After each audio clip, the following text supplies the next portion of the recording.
Prime Minister Kishida is in Lithuania to meet his counterparts from NATO. They've invited him to their annual summit, and the trip has already borne fruit. He and Secretary General Jens Stoltenberg sat down beforehand to announce a roadmap for boosting ties. What happens in Asia matters for Europe, and what happens in Europe matters for Asia.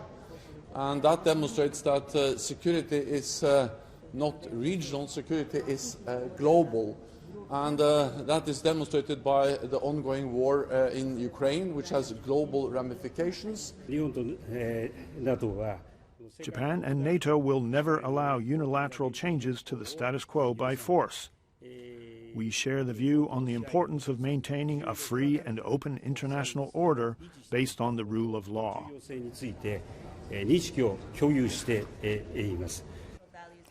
The new document sets out a 4-year plan starting this year. It points out that Europe will be affected by how tensions play out in the Indo-Pacific.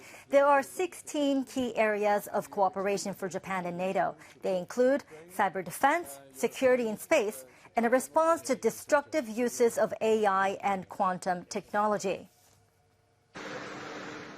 We'll speak today and fight for its security guarantees for Ukraine on the way to NATO. Ukrainian President Volodymyr Zelensky is also at the summit. He wants his country to join the alliance as soon as possible.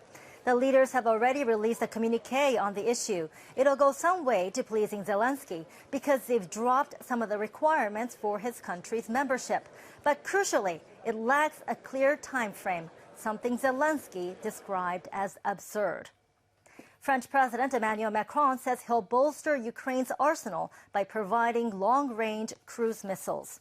Ukraine's defense minister Oleksiy Reznikov is also in Lithuania. His counterparts from 11 countries say they'll help train Ukrainian pilots to fly F-16 fighter jets. Denmark plans to host some of the sessions this summer, and Romania is expected to follow suit later in the year. One expert says the lack of clarity between NATO and Ukraine might have much to do with Washington